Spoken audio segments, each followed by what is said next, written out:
Hello दोस्तों, ESIC online exam में पूछा गया ऑफिशियल क्वेश्चन देख लीजिए। क्वेश्चन का लेवल एवं पैटर्न क्या रहता है, किस लेवल का क्वेश्चन पूछा जाता है। अगर आप एमटीएस यूडीसी का एग्जाम देने वाले हैं तो इसको जरूर देख लीजिए। पैटर्न यहाँ से आपको सब कुछ क्लियर समझ में आ जाएगा। हम आप लोगों को 2016 एग्जाम, इससे पहले एमटीएस की जो वैकेंसी आई थी 2016 में और यूडीसी की वैकेंसी 2019 में आई थी। 2016-2019 एग्जाम में जितने भी शिफ्ट में परीक्षा ली गई है, लगभग 30 शिफ्ट में परीक्षा ली गई है। सभी 30 शिफ्ट का क्वेश्चन आप लोगों को डिटेल्स डिस्कशन के साथ प्रोवाइड करवाएंगे। अगर आप बहुत ज़्यादा नहीं भी तैयारी कर पाते तो प्रीवियस ईयर का क्वेश्चन कंप्लीट कर लेते हैं, उसी से आपका रिजल्ट हो जाएगा। पैटर्न दोनों का सेम ही रहेगा, इस बार भी उसी पैटर्न पर क्वेश्चन पूछा जाएगा। तो इस वीडियो में चलिए जीके का क्वेश्चन देख लीजिए, सभी 50 क्वेश्चन। पिछली बार जो क्वेश्चन पूछा गया था एक ही एग्जाम था तो 50-50 क्वेश्चन हर सेक्शन से पूछा गया था। इस बार पीटी एग्जाम में 50 क्वेश्चन है, फिर जब आप पीटी पास कर जाइएगा तो मेंस दीजिएगा तो उसमें 50 क्वेश्चन रहेगा हर सेक्शन से। टोटल 200 क्वेश्चन रहेगा, 2 घंटा मिलेगा। और पीटी एग्जाम में 25-25 करके 4 सेक्शन से क्वेश्चन है तो 100 क्वेश्चन और समय 1 घंटा दिया जाएगा। तो चलिए जीके का क्वेश्चन देख लीजिए। हम आप लोगों को मैथ हो गया, रीजनिंग, सभी सब्जेक्ट का डिटेल्स डिस्कशन के साथ वीडियो प्रोवाइड करवाएंगे अलग अलग करके पार्ट बाय पार्ट। तो अभी आप लोग जीके सेक्शन का क्वेश्चन देख लीजिए। Total 50 question. क्वेश्चन का लेवल क्या रहता है, किस सब्जेक्ट से कितना क्या क्वेश्चन रहता है, यहाँ से आपको सब कुछ क्लियर समझ में आ जाएगा। जीके क्वेश्चन में यहाँ पर पहला क्वेश्चन है, राज्यसभा के पदेन सचिव की भूमिका कौन निभाता है। राज्यसभा के पदेन सचिव की भूमिका उपराष्ट्रपति निभाता है। उपराष्ट्रपति राज्यसभा का सचिव एक तरह से आप कह सकते हैं। और अभी वर्तमान समय में भारत के उपराष्ट्रपति एम वेंकैया नायडू है। सीरियल नंबर भी एग्जाम में पूछा जाता है, 13वें सीरियल नंबर आपको याद रखना है। भारत के 13वें उपराष्ट्रपति एम वेंकैया नायडू है। इसके बाद है यहाँ पर राज्यसभा में राष्ट्रपति द्वारा कितने सदस्य नियुक्त किए जाते हैं। तो राज्यसभा में राष्ट्रपति द्वारा कुल 12 सदस्य नियुक्त किए जाते हैं और लोकसभा में 2 सदस्य।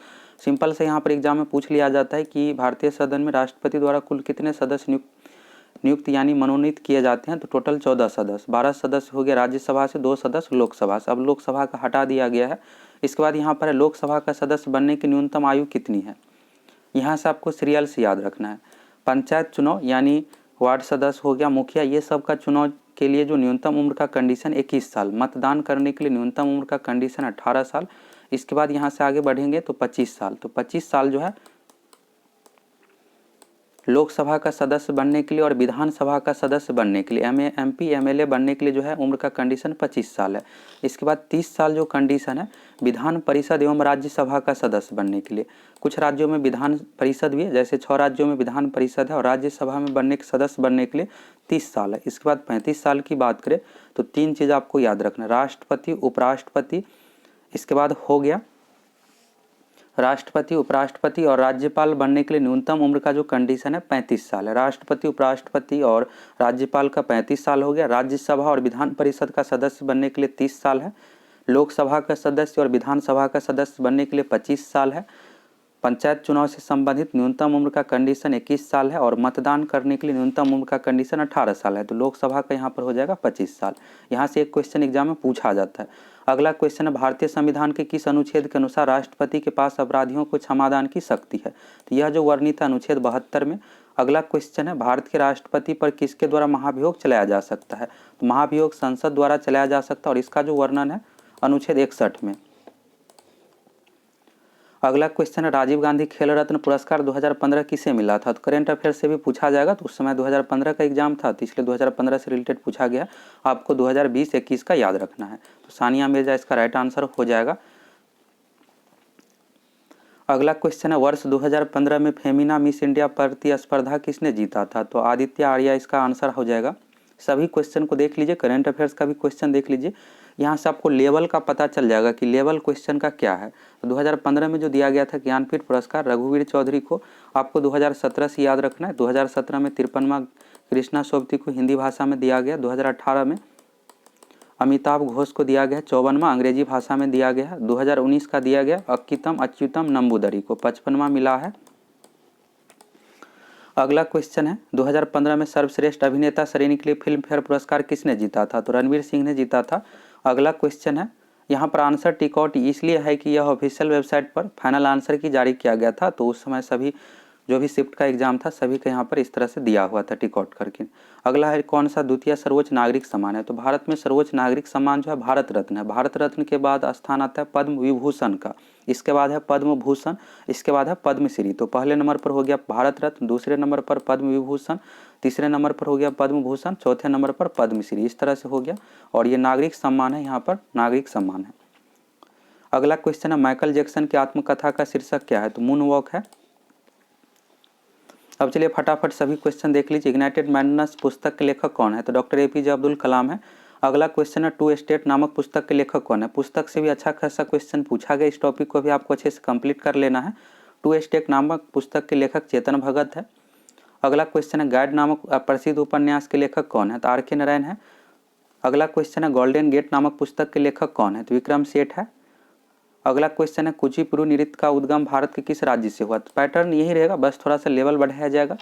और कुचिपुड़ी नृत्य का जो संबंध है आंध्र प्रदेश राज्य से, एक और क्वेश्चन आगे है नृत्य से संबंधित ही। अगला है कोंकणी आधिकारिक भाषा है, तो गोवा की कोंकणी आधिकारिक भाषा है, केरल का जो होता है मलयालम होता है। अगला है निम्न में से किस राज्य में हेमिस गोम्पा उत्सव मनाया जाता है, तो यह जो मनाया जाता है लद्दाख में। अब लद्दाख जो है केंद्र शासित प्रदेश बन गया है। अगला क्वेश्चन है यक्षगान नामक नृत्य भारत के किस राज्य से प्रसिद्ध है, तो यक्षगान करगा का जो संबंध है कर्नाटक से। अगला क्वेश्चन है तलगरी नामक पारंपरिक नृत्य का उद्गम कहाँ से हुआ है, तो यह जो हुआ है गोवा से, गोवा इसका राइट आंसर हो जाएगा। और आप सभी सेकेंड चैनल से जुड़ जाइए, सेकेंड चैनल का लिंक आप लोगों को मिल जाएगा। सेकेंड चैनल पर जितना भी शिफ्ट है 30 से 40 शिफ्ट, सभी शिफ्ट का आप लोगों को डिटेल्स डिस्कशन के साथ वीडियो प्रोवाइड करवाएंगे 50-50 क्वेश्चन करके। अगर आप प्रीवियस ईयर का ही क्वेश्चन कंप्लीट कर लीजिएगा उसी से आपका रिजल्ट हो जाएगा। खास करके मैथ रीजनिंग में पैटर्न वही रहेगा। अगर आप 30 शिफ्ट का ही कंप्लीट करते हैं तो 50 क्वेश्चन पूछा गया था मैथ से, तो 1500 क्वेश्चन हो जाता है। 1500 क्वेश्चन कम नहीं होता, बस उतना कंप्लीट कर लीजिएगा, एग्जाम में आप आसानी से 45+ मैथ में स्कोर कर लीजिएगा। अगला है राज्यसभा के अध्यक्ष की भूमिका कौन निभाता है, तो उपराष्ट्रपति से पहले भी यह क्वेश्चन था उसी से संबंधित। अगला है किस केंद्र शासित प्रदेश का अपना स्वयं का न्यायालय है, तो दिल्ली इसका सही आंसर हो जाएगा। एक यहाँ से पॉइंट आपको याद रखना है, भारत में राज्यों की संख्या 28 है और 8 कुल अभी वर्तमान में केंद्र शासित प्रदेश है। अगला क्वेश्चन है भारतीय नागरिकता योग्य बनने के लिए न्यूनतम जो यहाँ पर कंडीशन है 10 साल है। भारतीय नागरिकता 5 तरीके से प्राप्त किया जा सकता है और नागरिकता का त्याग 3 तरीके से किया जा सकता है। ये सब बेसिक फैक्ट है, एग्जाम में पूछा जाता है। अगला है लोकसभा निर्वाचन क्षेत्रों की कुल संख्या कितनी है उत्तर प्रदेश से, तो 80 है। और राज्यसभा से भी उत्तर प्रदेश में सबसे अधिक सदस्य है। अगला है लोकसभा के सबसे अधिक समय तक कार्यरत अध्यक्ष कौन रहे हैं, तो ये थोड़ा सा टफ क्वेश्चन है, बलराम जाखड़ इसका आंसर हो जाएगा। अभी वर्तमान समय में लोकसभा के अध्यक्ष जो है ओम बिरला है, 17वें लोकसभा के अध्यक्ष है। अब यहाँ पर फिर से क्वेश्चन अगला उसी से संबंधित है, लोकसभा के वर्तमान अध्यक्ष कौन है, तो उस समय सुमित्रा महाजन थी लोकसभा के अध्यक्ष, और अभी वर्तमान समय में जो लोकसभा का अध्यक्ष है ओम बिरला है। यह भी क्वेश्चन एग्जाम में पूछा जाएगा और ये भी पूछा जाएगा कि कौन सी लोकसभा का अध्यक्ष है, तो 17वीं लोकसभा का अध्यक्ष है। अगला है भारत के वर्तमान उपराष्ट्रपति कौन है, तभी वर्तमान में भारत के उपराष्ट्रपति है एम वेंकैया नायडू। अभी वर्तमान का याद रखना, उस समय हामिद अंसारी भारत के उपराष्ट्रपति थे और एम वेंकैया नायडू का आपको सीरियल नंबर याद रखना है। 13वें उपराष्ट्रपति है। भारत के राष्ट्रपति श्री रामनाथ कोविंद जी है, 14वें है। और प्रधानमंत्री श्री नरेंद्र मोदी जी है, तो 15वें। प्रधानमंत्री का सीरियल नंबर 15 हो गया नरेंद्र मोदी जी का, और उपराष्ट्रपति का 13, प्रधानमंत्री का 15 और राष्ट्रपति का 14, उपराष्ट्रपति का 13 है। अगला है वर्तमान केंद्रीय विज्ञान और प्रौद्योगिकी मंत्री कौन है, तो उस समय हर्षवर्धन थे। अभी का वर्तमान को आपको याद रखना है। अगला है निम्नलिखित में से किस समिति की नियुक्ति निर्धनता यानी गरीबी से संबंधित है, तो लकड़वाला समिति का संबंध है गरीबी से। अगला है केंद्रीय अन्वेषण ब्यूरो आईबीसी का यहाँ पर वर्तमान निदेशक पूछा गया था, तो अनिल कुमार सिन्हा राइट आंसर होगा। अगला है नरसिम्हन समिति की नियुक्ति किस लिए की गई, तो बैंकिंग सुधार के लिए की गई थी। अगला है बैंकिंग प्रशिक्षण महाविद्यालय भारत में कहाँ स्थित है, तो यह जो स्थित है मुंबई में।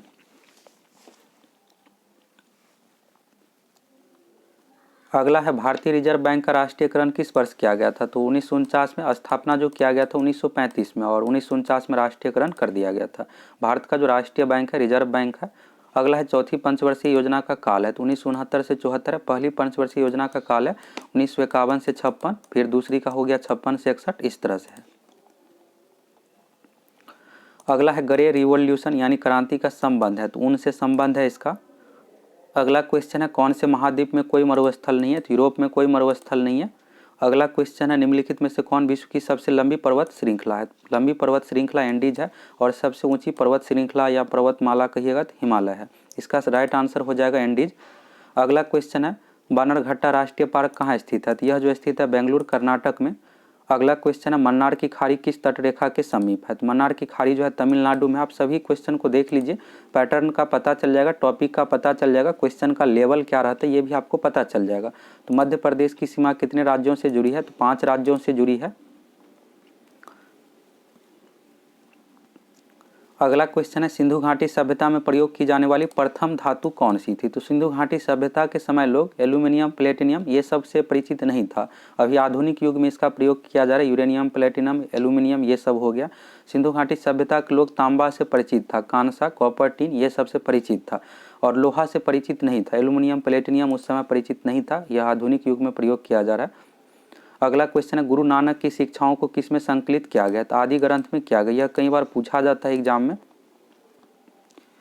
अगला क्वेश्चन 1857 विद्रोह के समय मुख्य रूप से कौन जिम्मेदार थे, तो लॉर्ड डलहौजी उस समय गवर्नर जनरल से रिलेटेड पूछा गया है।